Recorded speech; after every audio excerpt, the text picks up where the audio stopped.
Welcome to another episode of the Fantasy Rabbit Hole Podcast. I am your host, CSD Fantasy.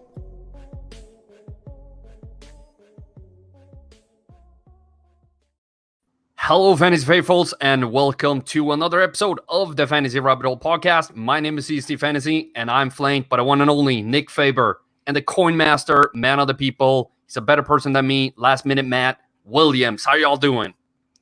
I can't complain. Nice to hear. That's good. I'm glad a lot of people say they can't complain because, there's really not too much that you should be able to complain about right now. Actually, there is. I don't know. Yeah. Give me some sports. There's a ton that you can complain about. I can't complain either, though. Living life.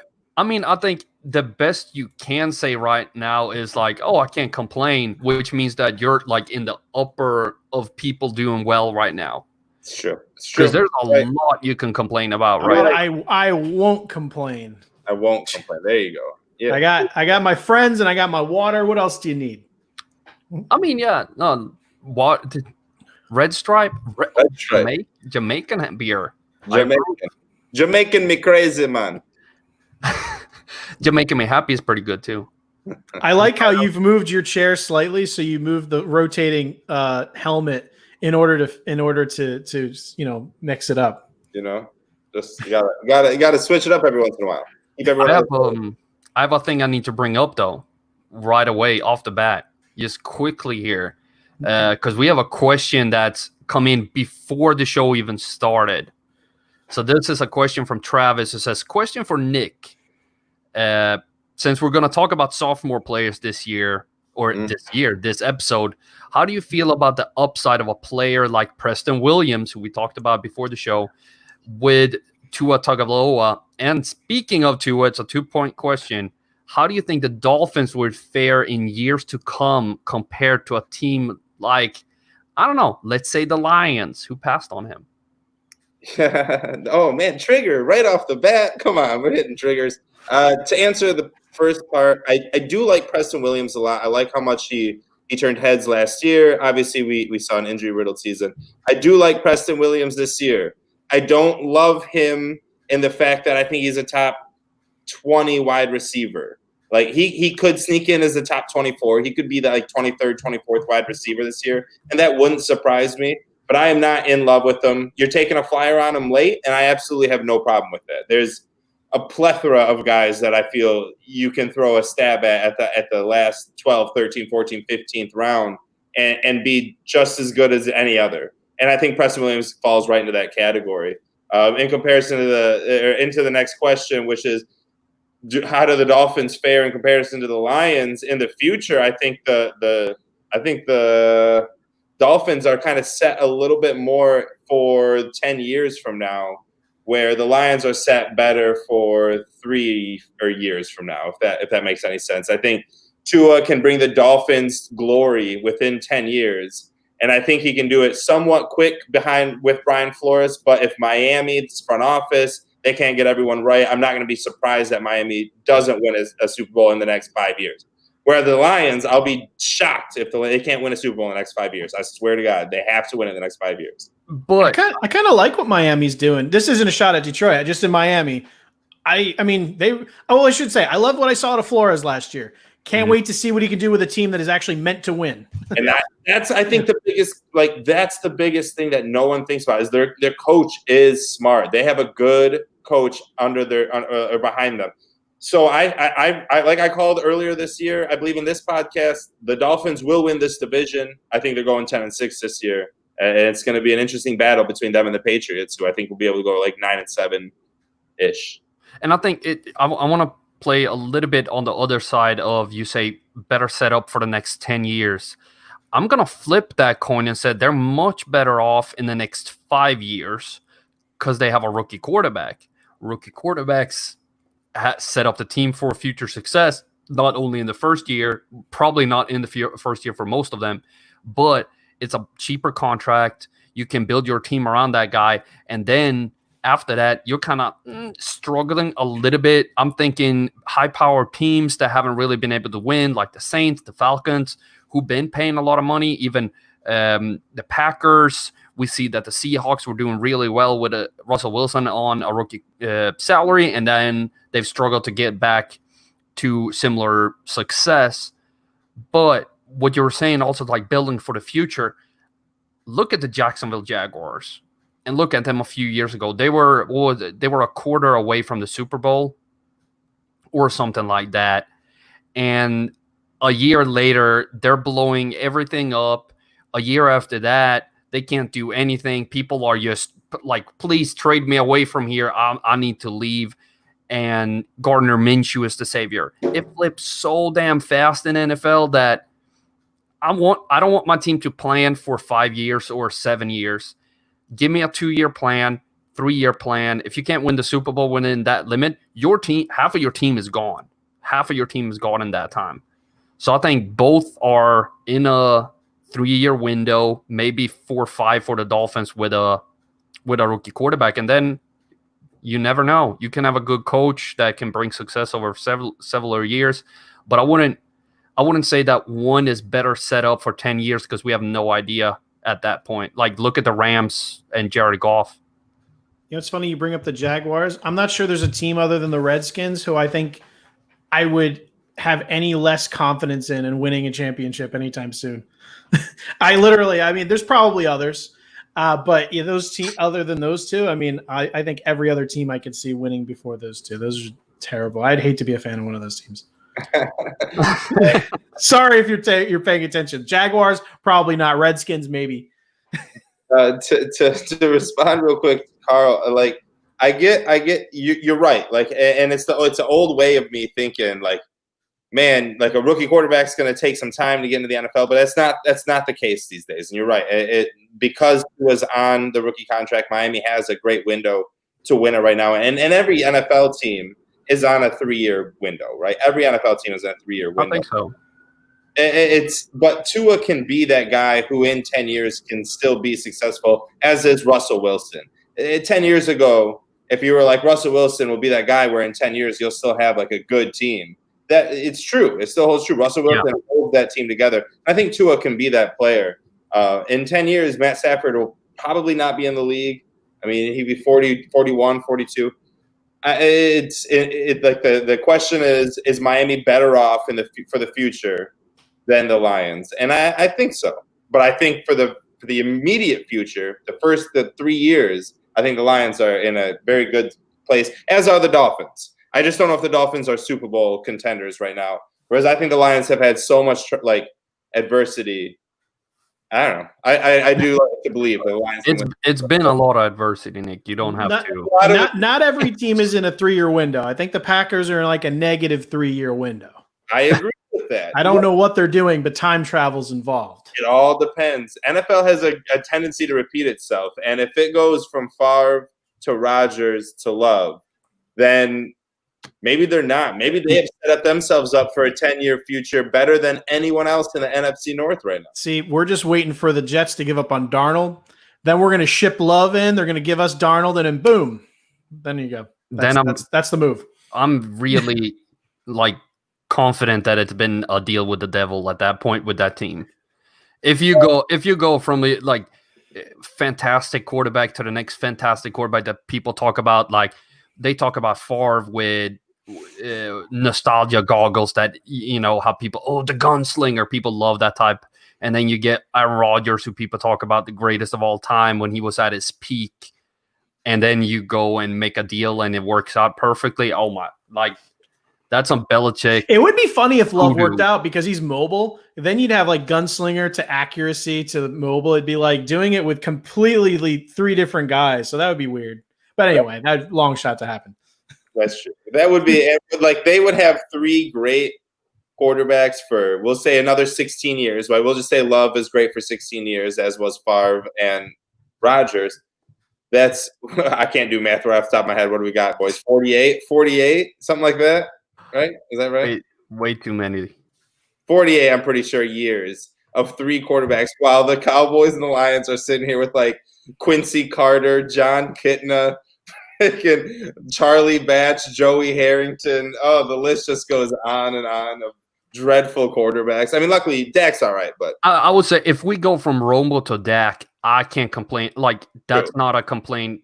it's true. I've not been in Yeah, that. the results weren't there, but that's 10 times better than 3/4 of the league. Yeah, it's been fun. You can at least say it's been fun and watchable, and like we might make it this year, and then we don't, but you still have that hope each year compared to like we're rolling out Mike Glennon as our starting quarterback. Let's buy a jersey for him. Like, no, that's just sad. It's like worse when you think you have it figured out, like the Bears with Cutler, and then getting in what's his face, Trubisky. You think you have it, but you never did.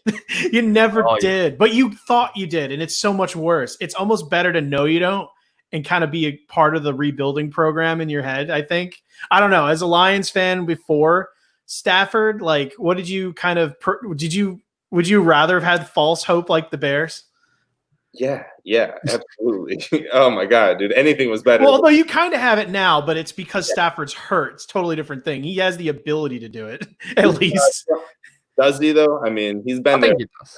Yeah, I think he does. I think he's healthy. The team has been terrible. 11 years into his career, we're like, yeah, I think he still has. I think he can still maybe win one playoff game. Come on. I mean, it's the Matt. It took a while for Matt Ryan. Go ahead. Matty Ice. Yeah, it took a while for him. Like I was at the game, the first game against Tampa Bay that year when they went to the Super Bowl, and it was like the subway back from the game. It was literally number 2 needs to go. He needs to go away from here. We hate him. And then as the season continued, and he was just throwing touchdown after touchdown, it's like, oh, he's pretty darn good, that Matt Ryan, isn't he? Like it changed pretty quickly as like that narrative can go from he's trash, we're never gonna win with him to, oh, we were this close. And I'll be the first person on Matt Stafford's bandwagon, like ready to like, and I am like he's one of my favorite players, and just because like but like sometimes I just like have to like let myself, or I can't let myself just be a huge homer, and I have to like remind myself and everyone that it's been 11 years. Name one quarterback to ever play for one team for 11 years and never win one playoff game. There isn't one. I'll answer. We were pretty close. But you fixed that for us. It's something that I thought I would never see before. Like you would think Matt Stafford, highest paid quarterback in the NFL at one point, like 5,000 yards, one of 6 quarterbacks in the entire world, had Calvin Johnson and the most receiving yards in 1 year, and never won playoff win, never won division win. There's not to mention, you're saying how many quarterbacks are there in the league that have been there around that long and not won a game? There's really not that many quarterbacks that are with a team for 11 years, to be honest. Tony Romo tried to do what Stafford did. It took him 10 years to win that game against he almost did the Detroit Lions. He just couldn't hold on to the ball. Just couldn't hold. Oh yeah, that one. That's heartbreaking. Like that's even worse than the Detroit Lions, where Dallas wins, they pick up the flag. Oh, we all hate it here in Detroit, right? But I can only imagine being a Dallas fan, seeing Tony Romo just no, Romo, no. Hey, real quick, just because you said like people like you mentioned something about cheering on people and like people getting the benefit of the doubt. And I don't know why this popped in my head. Tom Brady, the Buccaneers fans are pretty jazzed. How quickly before they're burning jerseys or saying they should cut Brady after consecutive losses to begin the year? Could he get to 0? And do you think he can make it beyond 0-2? Would it have to be 0-3 before that happens? 0-5. Oh, I think 0-3, he's toast. Never. No, because he usually starts the season pretty slow. Hot take, boys. Really? I think 0-3, Tampa, because the vocal minority is minority, but it's still vocal. You don't hear about the same people tend to be quiet. I think 0-3, and they're out for blood. It all depends on how they're losing. If he's looking good, but their defense is just blowing it and they're losing 35-27, like no one's going to be out for Brady. But I guess if they're losing 24-9, like that's tough. Yeah. Like what if they, I could decrease the 3-0 if they lost their first game 28-0. Here's the thing though, you known as first game is hard though.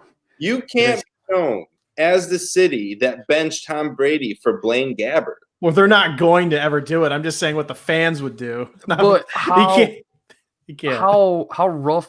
I don't know that much about the Tampa Bay fan base. I'm gonna be honest about that, but I can speak from my own experience when my favorite soccer club brought in the best player from my home country, and he missed a penalty in the first game, and I, as a 16, 18-year-old kid, I was like, well, send him back to his old team if he's gonna play like this. Well, it took literally half a game for me to be like, yeah, send him back, and he's from my country's best player, and I'm turning on him half a game into it. He went on to win the league for us, score most goals in the league, and everything is forgiven. Let me write something down. Don't trust CST. Okay. No, but I feel like turn on you. Brady, if they wear red and black and play soccer, I'll turn on them real quick.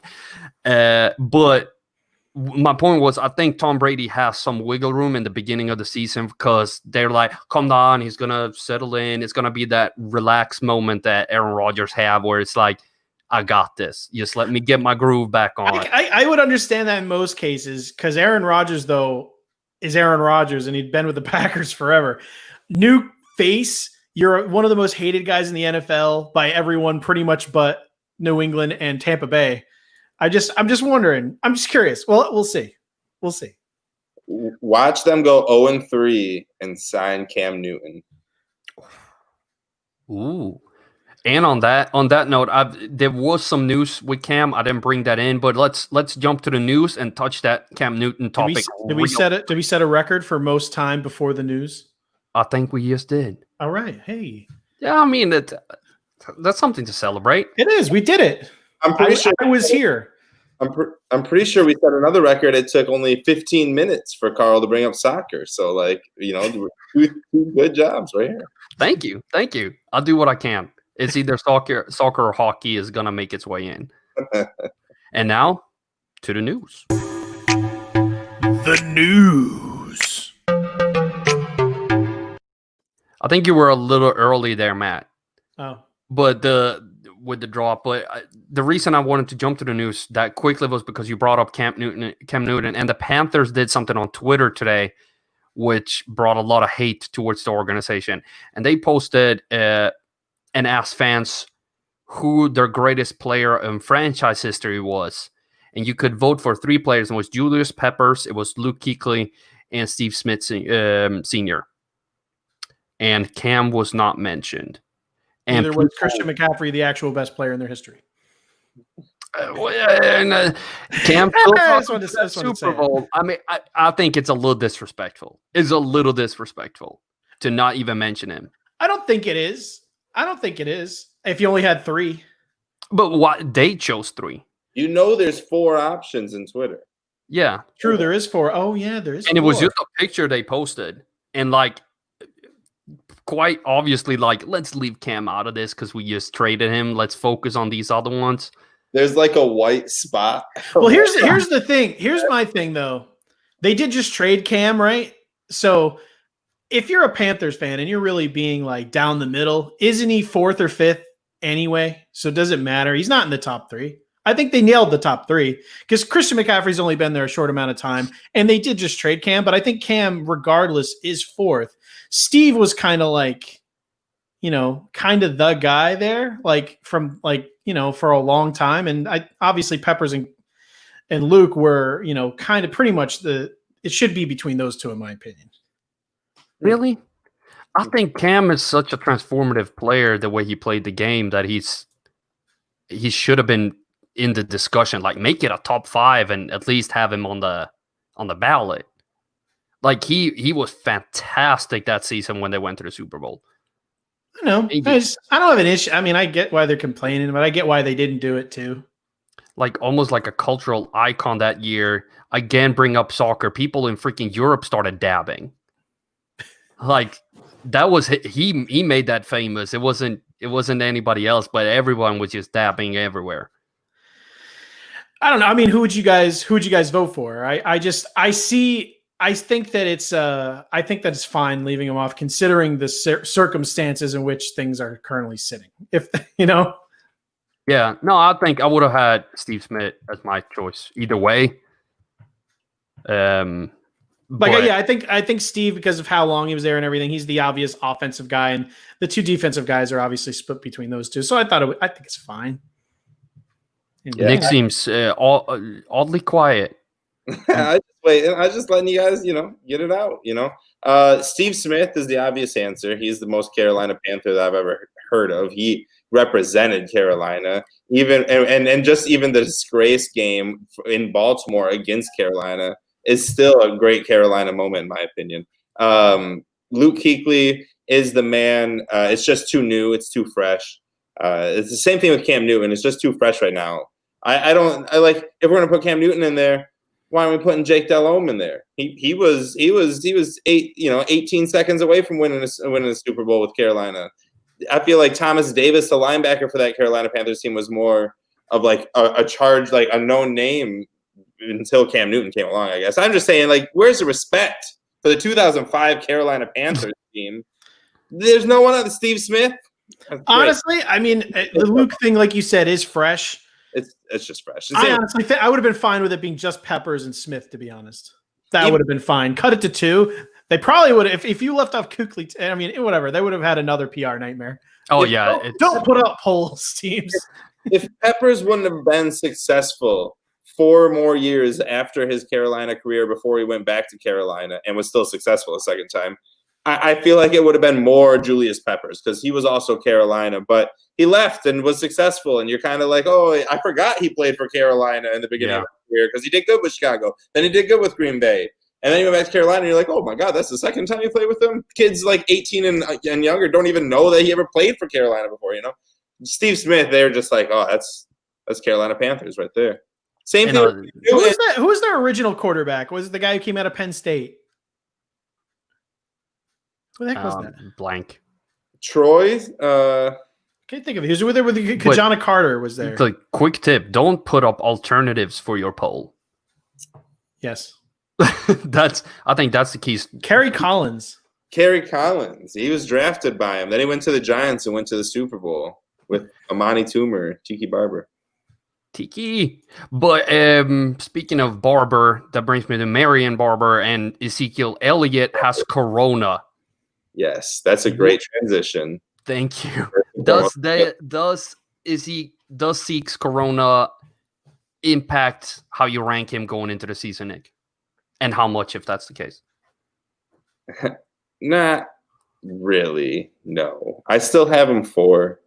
I guess if his lung capacity shows in week 1 or 2 that he can't hold his, keep up with his oxygen and be able to run as much as they want him to, then I'm going to start addressing things. But going into the season, I'm just not worried about it that much. No, I think he's still 4th on my list. Matt? Yeah, I'm skipping him. Because when I'm drafting a person that early, if he walked under a ladder or he broke a mirror, I'm skipping him too.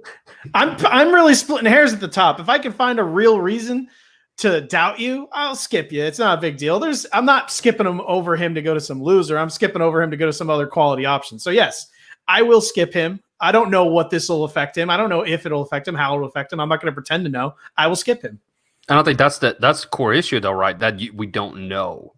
Yeah, I mean, this more worries me about the entire NFL season, where you have baseball, where you're kind of like, separated. This is a contact sport. If one guy gets it, the entire team gets it. The team you're facing gets it. It just worries me about the entire season, to be honest. The whole thing. I mean, we'll see when it gets closer, but it just reminds me of if this closer to the season somehow like explodes at the wrong time. It's just. And it's not even that it was just the Cowboys. It's the Cowboys and the Texans. Both Texas teams. And now you're like, what if this had happened when they went to play, Miami and Tampa Bay, and then all of a sudden to Florida and those teams, and then and then you got 4 teams quarantined for 2 weeks, and it's like, what do you do? It's just I'd be lying to you right now if I told you I was like more positive that we were going to have an NFL season than we are. Like I do not think. I don't know what this NFL season is going to end up being. I'll be shocked. Do you guys think we get 16 games, if anything? But do you think at least 16 games? Like, do you guys think we get a full season out of this? I think we do, but I think we should not expect the Super Bowl to be played in February. I think they might make some schedule changes, so we might see the Super Bowl in like April, and just schedule everything with like a week, but having more time between games. So instead of a week between games, you have 2 weeks between games. Let it run a little longer, but you separate players for a longer period of time. You let them get some more rest so they don't, because when you work out that hard and you put yourself through these physical activities, you lower your immune system. So it might be smart to let people rest a little bit more before they expose themselves to a game time setting. Maybe we'll finally see the preseason get gutted like everyone wants to. It just did. Oh, did that happen? It's on the table as of yesterday, I believe, that they're going to cut it down to, I believe, 2 games this year, or 3 at least this year. This was going to be the last of 4 games, I believe, but they're looking to cut it down even more. Next year is going to be 3 either way, so I think it might be cut to 3 or 2 this year. It doesn't make any sense to even play it at this point. Just limit exposure to players. Like you said, it's a contact sport compared to baseball, but the good thing for football is you can kind of get a blueprint from all these other sports that are actually playing and will be playing before you to get a little bit more understanding. The starters play what? At most 2 quarters and like 2 sets in total during these games. Yeah, they don't play much. You know? No, it makes no sense. Like the Rams never play a starter in the preseason. Here's my theory. The NFL does what Carl just said and expands it 1 week off between every week, right? And so now it just stretches. It's pretty smart, right? NFL is going to pick this up and continue to do this, even without Corona, like years and years, because they will get so much money for spacing it out every other week. They're going to get people like that Sunday where they don't have anything, they'll get whatever to fill that gap. The only thing, though, do you think that's a CBA problem coming up, though? Because like the players will lose a lot of their off season, therefore they'll demand more. Like that'll be a big deal expanding it. No. But you play the end if you play you set the schedule enough. You have schedule makers who are smart enough to make it to where you schedule so there's just enough games each Sunday. You can do that later on. I'm not saying we're doing this year, but you could do that next year and schedule the games so you always have games every Sunday, but you stretch the season longer, but you have fewer games each Sunday. Oh, fewer games also. Whoa, that's even crazier. It's evil, right? You know, if you cut the amount of games in total, you could do it. I'm just saying you couldn't keep it at 16 or 17 games and stretch out the season. No, you could because if you put half of the games on one Sunday and half the games on the other, then all of a sudden, if you have like 2 or 3 straight home games, you're home for 6 weeks. You know what I mean? Like, no, it's not off season, but you're still like at home, and you have like a 2-week period before your next game. You know? I know, but if you're doing that in between every game, you're going to make 16 weeks, a 17-week season, like 32, 33, 34 weeks. That's exactly what I'm saying. I know players aren't going to go for that. They get more rest. They like more time at home. I think they like being home. Now they're never guaranteed to be home with their family, and home. You'll always have a week. Well, you'll almost always have a week in between. You know what I mean? Or if you have to play 2 weeks in a row, you might have 3 weeks off. What if it got to that point? I mean, it makes a ton of sense from the NFL standpoint. Yeah, because there's no downside for the league. That's for sure. More TV contracts. Start the season earlier. You want to do preseason after the what do you call it? The Hall of Fame game after the in Canton. Just make that a real game. Get rid of the preseason. Start the season then. Then you can you can stretch it both ways. Then you're good. Yes, stretch. But the NFL, at least you gotta just pay the players. You just gotta play the players more. I think that all comes down to that. Pay them more. They'll be fine. One player that hasn't been paid by the NFL in quite some time is on the table again, and I want to talk about him just for a few minutes before we get into today's topic, and it is Colin Kaepernick. And from a fantasy standpoint, I'm just talking about fantasy in this point. Is there any team that would benefit from signing him? And I'm thinking from a wide receiver perspective, We know that he's not the most accurate quarterback in the league, and being away for so long and playing such an important position. Is there any team that would benefit from having him on the field right now? It's not like it's Aldon Smith and the Cowboys, you have a rotational player. This would be a quarterback, either a backup quarterback or a starting quarterback. Would he have any impact on fantasy other than negative for a wide receiver? Why would anyone, again, this is purely he's been away from the game for so long. Why would anyone consider him over Cam if Cam's healthy? That's what I'm thinking too. It makes no sense outside of a PR move. No. Yeah, I don't get it. I mean, I know tons of teams are going to try him out, and I no doubt someone will sign him. However, what did you say? I think so. I think so. I think for sure someone will sign him. Someone will sign him. Open, smoking a little too much weed. Listen, boys. Let's go back. Let's bring it back. And so, no, Colin Kaepernick would not help anybody at any time in any point in NFL history. When he signs with Detroit, we're all going to have a big laugh. Oh, that's going to be hilarious. Stafford goes down, we get Kaepernick. No, we signed Chase Daniel for a reason. Love that kid. No, Kaepernick, though, bring it back. In his prime, in Colin Kaepernick's prime, put into 2020 to answer your question, Carl, to make this a little bit more creative. I think the Redskins. There's no DeLoreans here. Redskins would benefit the most with Terry McLaurin and Steve Sims with Kelvin Harmon. I think the Redskins with Colin Kaepernick in 2016. Oh, Hold on. We're not going to bring up politics at all. All I want to say is you want to put Colin Kaepernick on the Redskins, and you think that's going to work.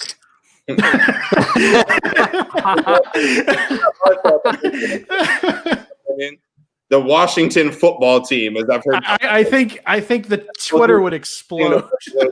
They're the Redskins. Like, it sucks. Tell them to change their name. They're not going to move on with it. End of the day, aren't they? When every time you check like these, before we get in, I keep stalling, but every time you check out like these franchise values, the Washington Redskins are always in the top 5 in the entire freaking world when it comes to value of their franchises. Like the Cowboys, the Yankees, the Redskins, Manchester United, and like Real Madrid.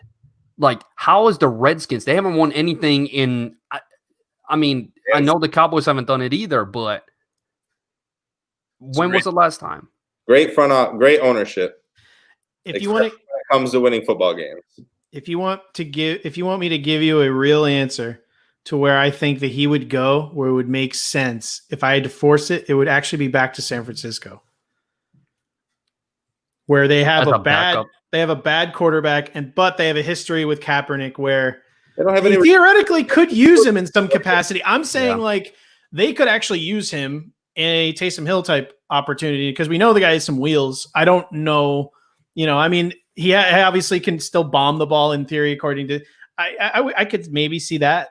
I don't know. I mean, have a Michael Crabtree on that team. Deebo Samuel is good, but he's not a Michael Crabtree. And Colin Kaepernick's only as good as his top wide receiver. Where if you get like Terry McLaurin with them, that's the addition. That's what you need. That's that tandem that you would want for Kaepernick. But in San Francisco, he'd be throwing up to Goodwin for the first 6 plays until Goodwin pulls a hammy, and then he's throwing to Deebo and Trent. I think wasn't Goodwin released or traded, or wasn't he gone?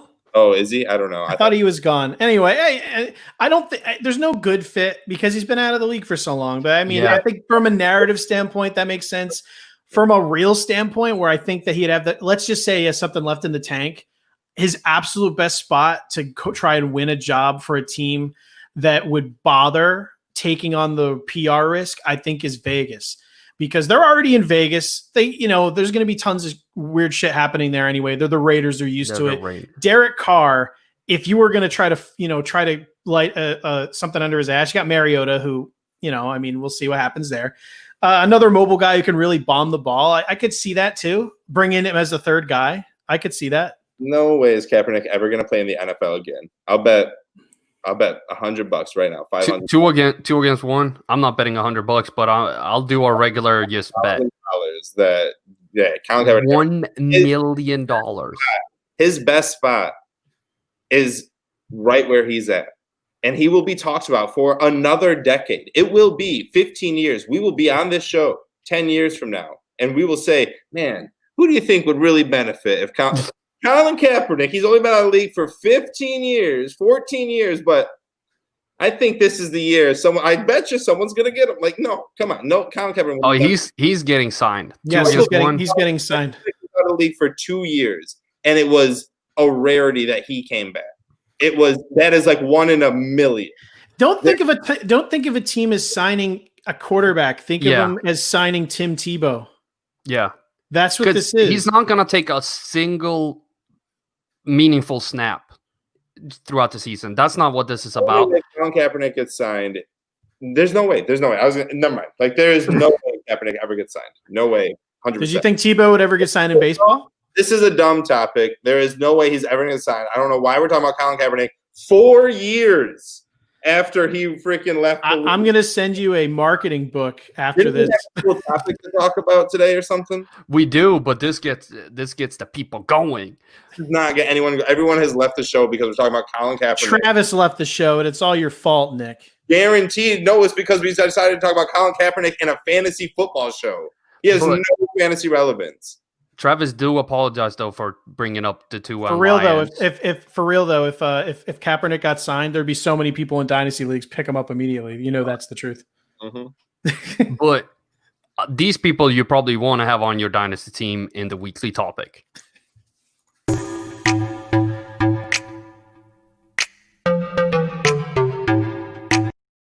I was gonna do my voice. I was like, the weekly topic. We have 7 minutes left. We got 25 left, and like I just want people to know who watch the show and who listen in on Anchor, Spotify, Apple Podcasts, Google Podcasts, wherever you get your podcast, CSTFantasy.com, YouTube, wherever. Half of the pleasure for me doing the show is just trying to rile up Nick, because it's just there's not many people that have the same passion as he do. And my favorite player in the NFL used to be Des Bryant because of one thing, and it was his passion. Passion for sports is the most important thing to me. If you don't have passion about sports, like what's the point? I hear people like how can you get this riled up? Like, Carl, why are you this mad on a Monday? Yeah, because the Cowboys lost to freaking Eagles last night. Of course I'm freaking mad, and I'm gonna be mad until next week and let my millionaires go out on that field and beat the shit out of another team. That's just how it works. I love the passion, and I want people to know that, like, we're not trying to, poke the bear. We are trying to poke the bear a little bit. But this weekly topic is sophomore players. We touched on breakout players. That was just a lot of players, like it could be DJ Shark, but I want us to focus on sophomore players this year. There's a bunch of really interesting players, but I know there's one guy that I know, Nick, you're really championing, and it's Miles Sanders. I haven't been too high on him, but you're talking like first round, second round, early second round pick for him. How many carries and where do you think he can finish out the season? Do you think he has a top 5 potential even on that Eagles offense that tend to run a little bit more of a 2-3 headed monster? I do. I really am a firm believer that Miles Sanders is going to be a top 7, top 8 running back this year, especially in PPR leagues. And that's what our show focuses on. So I'll talk in regards to that.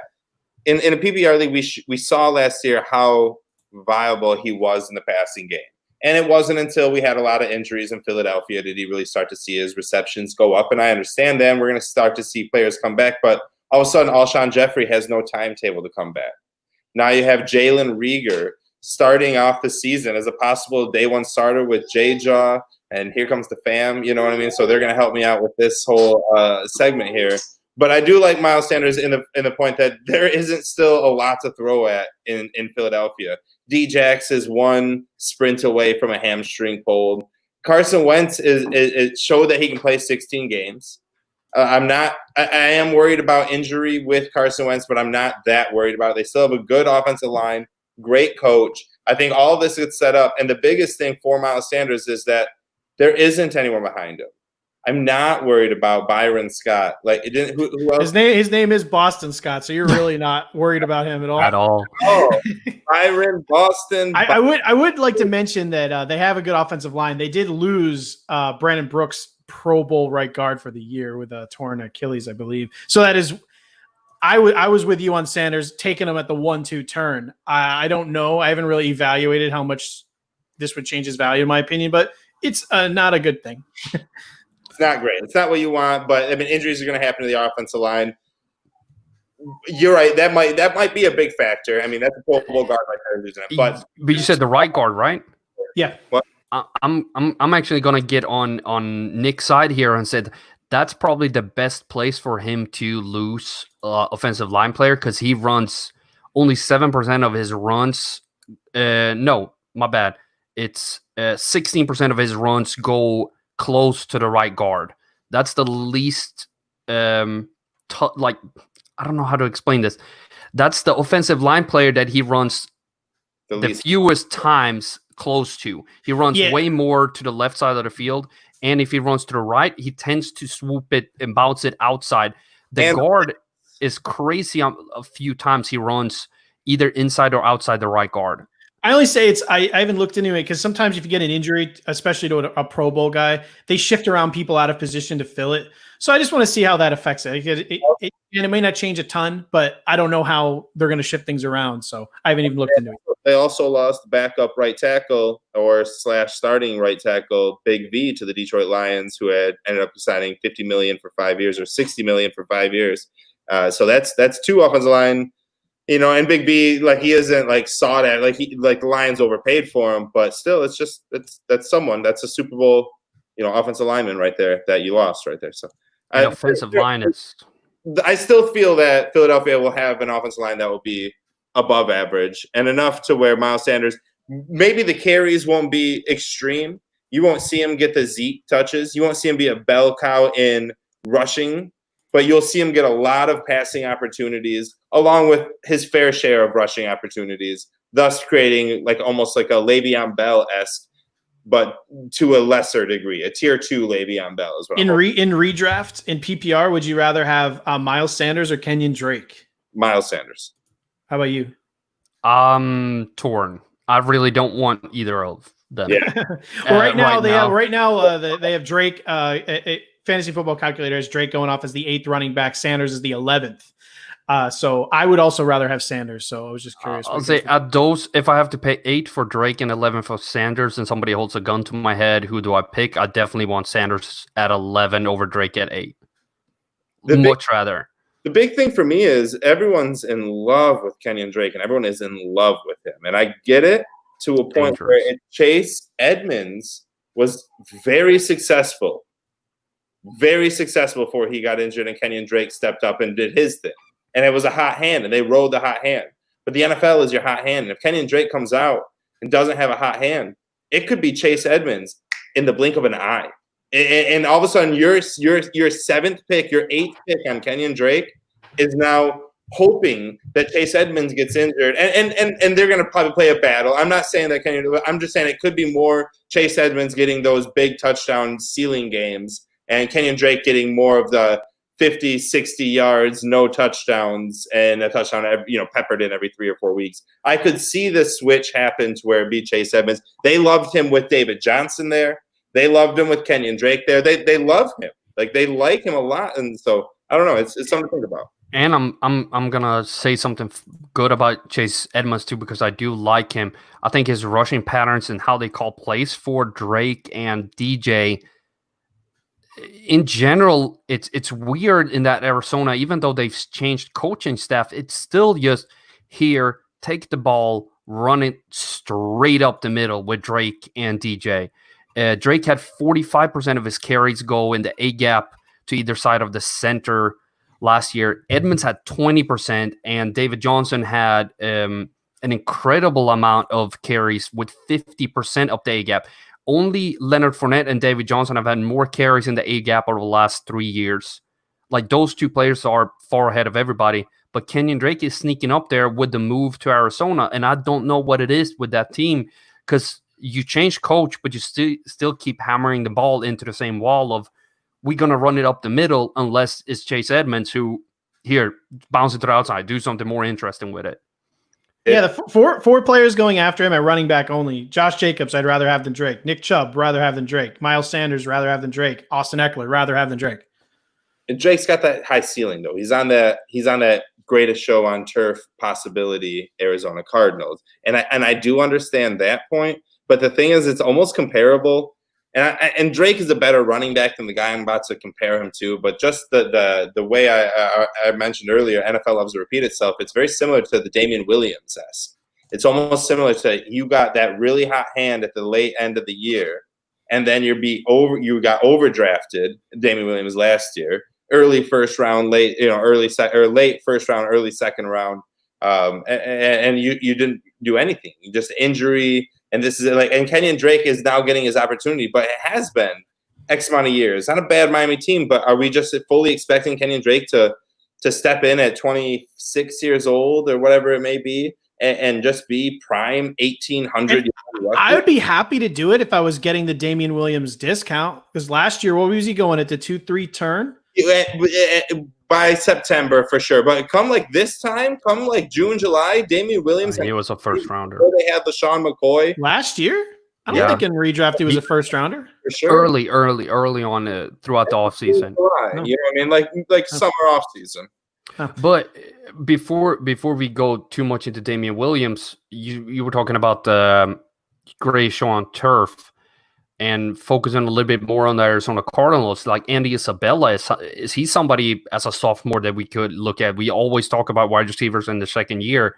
DeAndre Hopkins taking a lot of the views from cornerbacks and defensive backs. Could Andy Isabella be a good pickup in PPR? He's not even being drafted right now. I don't think he should either. I don't think he should either. I mean, he's still got Kirk, who I think Nuke coming to town helps Kirk if the kind of player he is. Larry Fitzgerald is still around.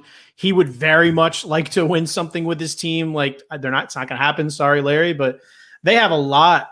They have a lot of players. I don't see it. He needed an injury and a major one, I think, just to get on the field enough. There was 2 players drafted last year that were pretty much under 5'10". 2 wide receivers drafted last year under 5'10", 5'11". That were just speedy as could be. One was speedy as could be. One had really good hands. One of them won a national championship in Hunter Renfrow. And that's the one you need to be looking at when you come to these wide receivers. You do not need to be looking at Andy Isabella. There's no reason to even be thinking of trying to take a flyer. Like I said earlier, there's plenty of players to take flyers on in rounds 12 through 15. Andy Isabella is not one of them, in my opinion. What about the quarterback in Kyler Murray? I feel like he is being way overdrafted right now, way overdrafted. He's going in the 5th round right now in 12 teams for PPR. 5th round for a second-year quarterback. That just smells danger to me. Second-year slump is there for quarterbacks a lot of time. I know he got some more interesting weapons, and the team they're kind of in that Browns phase of everybody's super hype about them. I'm a little bit concerned that people are going to overdraft him. It's the Patrick Mahomes hype all over again, and I'm going to have to stay away unless I can get Kyler in the 8th, 9th. Right now he's going in the 5th. It's way too early. It doesn't matter who you are. You shouldn't draft a quarterback early.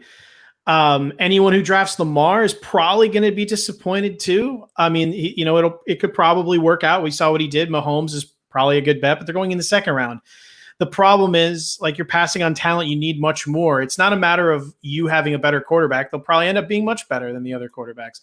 But the difference between the 4th quarterback and the 15th is not great. And that's just 101 with drafting for fantasy. I mean, Kyler's going right now in the 5th round, more a round and a half above Deshaun Watson. Which, again, if you're looking for rushing, neither of them are incredible rushers. Kyler Murray, everyone thinks he's this giant rushing attack. He's really not. That's not what he's doing. He has the floor and he adds value. But, I mean, Deshaun Watson lost Nuke. They did bring in Brandon Cooks. He has Will Fuller. I mean, I still rather have that at the value. In reality, I'm probably drafting neither. In the 9th round, you get Josh Allen, who had Brandon Cooks added, who has a much higher rushing. What? What I say? Stephon Diggs. Stephon Diggs. What I say? Brandon Cooks. Brandon Cooks again. Yeah, Stephon Diggs going to Buffalo. Yeah, and Josh Allen has a much higher rushing ceiling than either of the guys I even mentioned. And who knows what he can do bombing it out. Fantasy, we don't care if you're a good quarterback. Just look at what happened in Tampa Bay last year. So it's just a mistake to draft anyone that early. It's just, even if it works out, it was a bad decision because usually it gets mixed up. I mean, just look, the 3rd quarterback now in the rankings is Kyler. 4th is Dak. I mean, look at what it was last year. I mean, it's going to be mixed up again next year. Chances are most of you are making a wrong decision at the top. I'd rather make my mistake later in the draft than early. Yeah, same here. But you bring out Lamar Jackson, and that moves me over instantly to start thinking about Hollywood Brown. I'm just gonna keep moving. No, I'm a butt right in here. Oh. Don't even let me talk about Kyler Murray because listen, this is what I gotta say. I'd be lying to you if I said I wasn't going to have some Kyler Murray shares this year. I think you guys are extremely overreacting to this. Kyler Murray was one of the best rookie quarterback fantasy football has ever seen, right? There is no fantasy rookie quarterback that was better than Kyler Murray. Tell me Cam Newton had more fantasy points than Kyler Murray, and I'll give you $1 because it's not true. Here's the fact of the matter. Kyler Murray broke a ton of records for fantasy rookie quarterbacks. Then you just went and got him. Right there. Yes. By the way, at one round later, I would much rather have Dak this year than Kyler Murray. Rookie quarterback. Dak has a ridiculous weapon set, much better than what even Kyler's working with. Definitely give me Dak. But here you have Mike McCarthy versus Cliff Kingsbury. Don't draft just the quarterback. Hey, hold on. I hate Mike McCarthy. Well documented. He never had weapons, though. And Cliff Kingsbury hasn't really. Now you have a brand new head coach with a team with a plethora of options, but one of them being a rookie quarterback, a rookie wide receiver, one of them being the NFL leader in drops. And Dak Prescott is worried about money. Plus, you got Zeke with Corona. Don't tell me Dak Prescott is coming out here and going to be better than Kyler. At this point, I'm not guaranteeing Kyler Murray has probably the biggest upside and can be what Lamar Jackson was last year. And that is 3 rounds later. I am not saying to draft Lamar Jackson, but Kyler Murray can be Lamar Jackson. I don't think he can. But I don't think he has it in him. Yeah. He doesn't even have the rushing ability in him to get there. But he has way better passing ability than Lamar Jackson. Way better. I thought you were trying to say. I thought you meant in terms of how he got there. His fantasy production overall can absolutely match what Lamar Jackson did, especially with Cliff Kingsbury being in his second year of the NFL.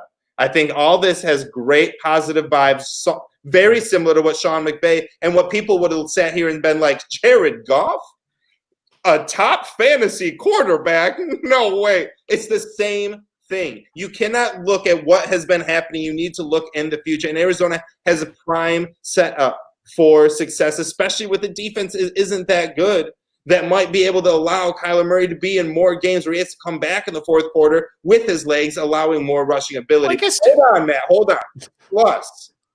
Plus, Kyler Murray has Nuke, and that is something that we are just overlooking for some apparent reason.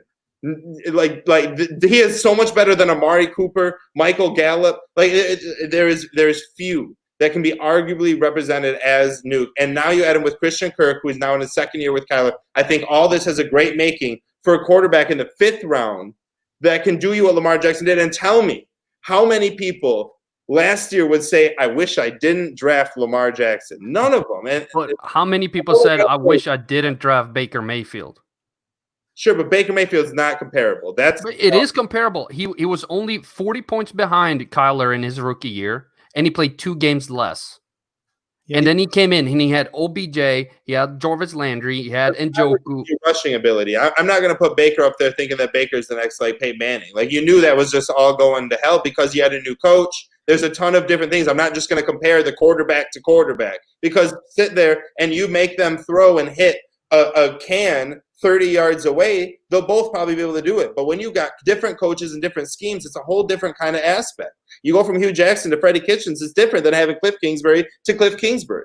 Well, here's the problem, Nick, is he's being drafted in the 5th. What are you hoping as far as production and profit to get out of him? Because we saw what Lamar did, and he's going at the end of the 2nd. So you're hoping to get a 5th pick to become a late 2nd? Well, Lamar Jackson, if you go and you put overall fantasy points, Lamar Jackson's number 1. No, I'm just saying where are you being drafted? What are you hoping to get? And my point being 19 overall fantasy points in PPR, and who is number 1 on the list? It's Lamar Jackson. That's what I'm trying to get. I know, but you're banking up. You're taking a guy at 5th, hoping he's the number 1 overall player. Round, in the 3rd round, in the 4th round, in the 5th round. I want whoever that number 1 overall fantasy player is. I want him, and I don't care if I have to spend a 5th round to get it, a 1st round, a 1st pick. It doesn't matter. I am going to spend what I think is the perfect spot to get that 1st overall. I don't care about value. If you can get someone like Lamar Jackson, you could have had Lamar Jackson and a team full of Taysom Hills and still been at least in the playoffs. You know what I mean? Like, no, I can't. What you're saying like can happen. The problem, it just comes down to like where you have to draft them. Like, you believe what you're going to believe. Would it shock you though if things lined up perfectly for Josh Allen if he outperformed Kyler Murray? Not even saying Kyler does bad, but if it just lined up well for Josh Allen, is that out of the realm of possibility? Matthew Stafford's healthy the whole year. So that's all it is you're drafting Kyler so early. Ryan could. No, I'm not saying that with every 15 teams I'm going to be doing, I'm getting Kyler Murray, but I just said that I think I would be lying to you if I wasn't going to spend a 4th or 5th round on 1 or 2 of my paying leagues to go get Kyler Murray. And I have no shame in drafting that quarterback early. None. As much as every fantasy football analyst wants to sit out here and whip the noobs for drafting a quarterback early. Yeah, you're going to go draft Aaron Rodgers early. I think a lot of people are on your side, to be honest. I think most people are kind of kissing, like, I think a lot of people are kissing Murray's ass right now. Fans are on my side, and a lot of analysts are on your side. And I want to be that person who makes the fan don't be afraid to say, hell yeah, I'm going to spend a 4th round pick to go with Kyler Murray because he could score 400 fantasy points while you're Christian McCaffrey sitting there with 288. Good job, man. My extra 125 points got me to the playoffs. But then my extra 120 from Josh Allen. Go ahead. Yeah, I think that the running back or wide receiver I take in the 5th, and then I take Josh Allen is going to outperform Kyler Murray in whatever shit you've been left with in the 9th, probably. I disagree. I think there's a lot of options in the 9th, especially at the wide receiver position. I will take that bet. We're definitely going to shift it to running back and not wide receiver, by the way. No, I'm gonna switch this to freaking tight ends as fast as I can. Give me the running backs in the 9th. I'll pick one of them, and I'll pick Kyler Murray. You pick Josh Allen and one of the running backs in the 5th. And we'll put $1 bet on it. Go ahead, go tight ends. I'm gonna pick out my running back. So we have dollar bets real quick. Oh my God, there's all of them. Holy shit, there's only 2 running backs in the 5th. It's Kareem Hunt and Cam Akers. So this is Matt versus Nick, and it's what do you have? Josh Allen. And who? I don't know. I need my ADP to settle because I only have 2 options right now. Hold on. I can take anyone after that. But you have Kyler Murray, and who do you got, Nick? I don't know what running backs are in the 9th. I don't in the 9th. You actually have good options. You got Phillip Lindsay, Tevin Coleman, Kerryon Johnson, Tariq Cohen. Kerryon Johnson. Homer. Yep. Homer. Kyler Murray. Also, by the way, we have dollar bets: Emmanuel Sanders and Devontae Parker, and then we have dollar bet on if Herbert and Taylor. Right, those are our dollar bets so far. We got on and Tua and Herbert. Just if they start game 1, either of them. Oh, so the second one is both Tua and Herbert has to start game 1. Well, I think it's 2 separate bets. No, I have one. Herbert and Taylor. Okay, gotcha. 3 bets, $3 bets. Heard. Yeah, it can be 1 bet, 2 bets, 3 bets. Matt versus Nick, $1, 9 each for Tua and Herbert. Matt says that Tua and Herbert are going to have 9 starts each. Yeah, right. No, then I thought the bet was that one of them would be starting. I think the bet. I thought it was Herbert or Tua starting game 1. Yeah, I think that's the bet. Both rookie quarterbacks starting game 1 of the season. Both of them. Or one or each. Bets. We got one on Tua and Fitzpatrick, and we got one on Herbert and Taylor. Yeah, no, but injuries. Oh, but no, injury defaults anything. Yeah. We should probably be doing this off air. We probably should, but that's fine because we're running so much out of time. We've finished Matt's bet though. Hold on, who is your running back in that 5th round? No, let's finish that offline and touch some of these. Get on some of these sophomore players. I want to hear your thoughts real quick on some of these, and I'm going to be firing them off quickly, and I want to hear what round you would be willing to pay for Deontay Johnson, Nick. Oh, my God. Like eight, 9. I'll reach for him if I have to. I think that's fair. I think eighth is where I start looking at him too. But where would you go for somebody like AJ Brown then in comparison? Depending on what my team looks like, I have no problem grabbing him in like the 4th round. I don't know what his ADP is. 409. I would have no problem grabbing him in the 4th round. For you, Matt, DK Metcalf as a counterpoint to AJ Brown, would you be willing to draft DK above AJ, or would you have him after? After. Right after. Honestly, I'd be fine taking either. If like it was coming up to me, I'd have them both on my. If they were both available, I'd take AJ. If AJ got sniped from me, I'd take DK. Is it fair to say that AJ Brown, DK Metcalf, and are the two most interesting sophomore wide receivers, or would you put Terry McLaurin, Slayton, Debo, Hollywood Brown, and McCall Hardman, N'Keal Harry, and Preston Williams in that conversation? Any of them would they break into that top 2? I think Debo and Terry are held back by their quarterbacks. I could see Slayton jumping up to that, but it's unproven, so I'm not going to put him there. But I'm not going to probably draft Debo or Terry this year only because of the value I can get on guys like Slayton later. There's some interesting wide receivers like Nick said later. So I'm fine taking AJ or DK. Where Debo and Terry are going, I'm probably going to end up going somewhere else, but I do like them both. Like DJ Chark is going right there with Debo. I'd rather have Chark. I'd rather have Debo. I love Debo this year. I think he's going to be very successful. I do think that Terry's going to be a little bit overdrafted, unfortunately. They're both going over AJ Green. I'm real worried about Terry McLaurin, that his ADP is going to go up a little too high because I'm excited to draft him. I really like what he's done with his floor. Same with DK Metcalf. I think he doesn't get enough for the stability in his scoring that he showed throughout the season. But lastly, the tight ends are quite interesting with Noah Fant, Dawson Knox, and TJ Hawkinson. Can we see any of them finishing the season as a top 5 tight end? Nick, do you see any of them? Hell yeah. Tight ends are such a crapshoot. It doesn't matter. You could see their backups end up finishing being top 5. I have no idea. You got Kelsey, Kittle, Andrews, Waller, Gronk, Ingram, Hurst, Higbee, Henry. They're not making it into the top 5 unless half of them die. What are you talking like? What do you mean? Knock on wood, Corona.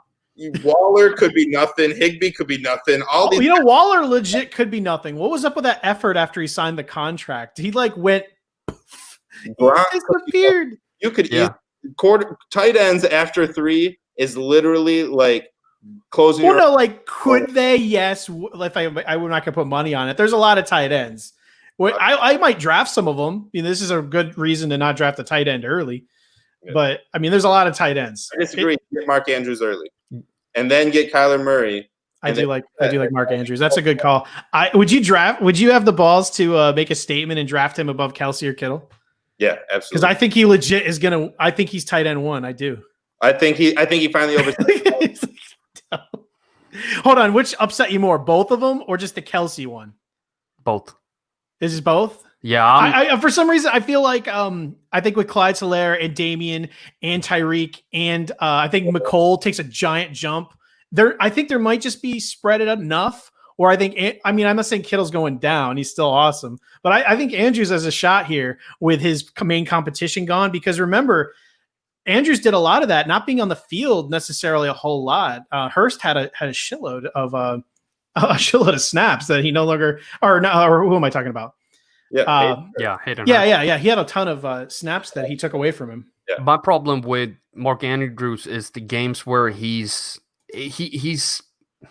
so the tight end position is interesting, and I wrote an article on ccfantasy.com this Monday that I'm talking about ceiling, and not a lot of people can compete with Mark Andrews' ceiling. He's fantastic when he's fantastic, but when he's not, he looks more like a regular tight end, if that makes sense. Travis, Kelsey, and George Kittle and Waller have more of a stable floor, so when they're bad, they're not as bad as Mark Andrews. Mark Andrews, he's just as good as the other one when he's on, but when he's off, he's not as good.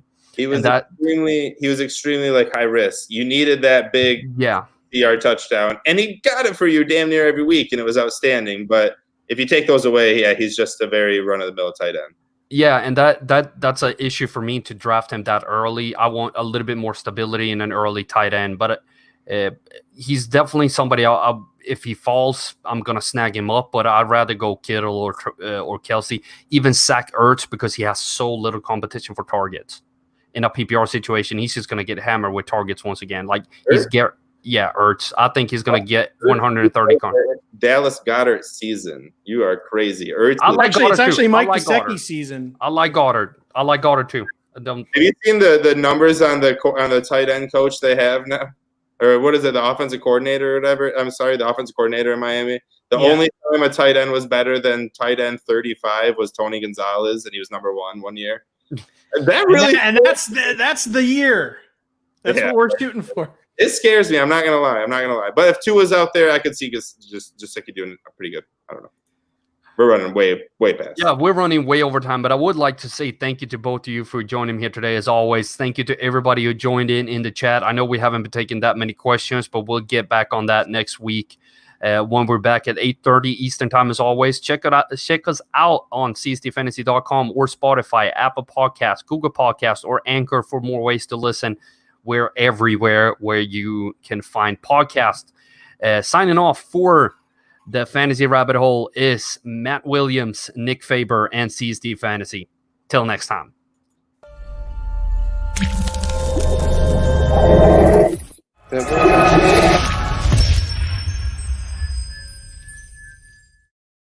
That was